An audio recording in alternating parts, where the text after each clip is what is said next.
This is a project that I have been working on for a little over a year. It is called simply the gospel. I've used it now exclusively in 3 different projects in 3 different countries and had very good results with it. My goal when I did this was to create something that was culturally neutral, something that was very simple, and something that was easy to use. How easy is it to use? Well, let me tell you a story. A while back, we had the opportunity to take our 8-year-old granddaughter to church for the first time. We picked her up, and after church, we showed her the presentation. We presented the gospel using this. We had left it sitting there on the table. I saw her thumbing through it, and then when we took her back to her parents, she pulled this up, and she presented the gospel to her non-Christian father. I never trained her on it. She has no religious education. And yet, she was able to make a concise gospel presentation using this. Now, one of the reasons why it's so easy to use is because all your talking points are on the back. So as you sit there and you show this to people, what you need to say on the other side right back here. So let's go through a very typical presentation of simply the gospel. Have you ever noticed that our world is a mess? There's crime, there's disease, there's death, and really it's just kind of a messed up place. Some people try to find happiness in money and things. Maybe they try to find happiness in relationships or even religion. There are some people who can't take this world and they try to escape it through drugs and alcohol. Well, none of these things work. But you see, the world wasn't always like this. When God created the world, it was perfect. It was full of love and peace. There was no death. There was no disease. God even walked among his people like, I walk among you. And God told the people they could live there forever if they just follow his rules. Well, they didn't, and that's why the world is a mess.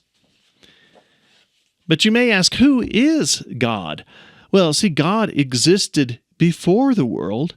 He created the world and the universe and all the planets and the sky and the stars, and he will exist after the world is gone. He is loving. He is powerful. He is just. He knows everything, even the number of hairs on your head. God wants a relationship with you. But there's a problem. See, the things we've done wrong separate us from God. Things like telling lies, stealing, wanting things that are not ours, thinking bad thoughts. These things keep us from God, even if we've only done just one of them. So we have a problem. None of us are perfect enough to reach God. But God came up with a solution because he loves us. God loved the world so much that he sent his son Jesus to the world. And Jesus was a great teacher. He taught we should treat others like we want to be treated ourselves, sometimes called the Golden Rule. He taught that we should love our enemies. He taught a leader is a servant, and he washed his disciples' feet. But in addition to being a great teacher, Jesus did many miracles. He made a blind man see. He raised people from the dead. He even changed the weather by calming a storm. But some people didn't like Jesus, and they had him killed. He was buried, but on the 3rd day he rose from the grave and is alive today in heaven. See, when Jesus died, he paid the price for the things we had done wrong against God. Everything we do wrong has a price we have to pay. And Jesus paid that price because we couldn't afford to pay it. Because of what Jesus did, we have a way we can now reach God. We have a bridge to God. The Bible tells us this is a gift from God. What's in this gift? We can have the things we've done wrong against God forgiven.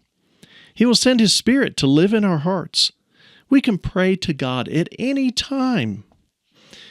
And when we die, we live with God in heaven, where there is no pain, no suffering, no disease, and no death. Now, the Bible tells us this is a gift. It's not something you have to work for. It's not something you have to earn. You receive this gift by praying and asking God to forgive you of the things you've done wrong, and by following the teachings of Jesus. You can reject the gift. Every person in the world will either accept or reject the gift of God. Would you like to accept the gift of God? Now, as I said, I have worked with this on 3 different trips. I really like it. I think it presents everything we want to present about the gospel. If you are interested in using it on this trip, drop me a line, let me know. I'll print you a copy and bring it with me. Thank you for listening.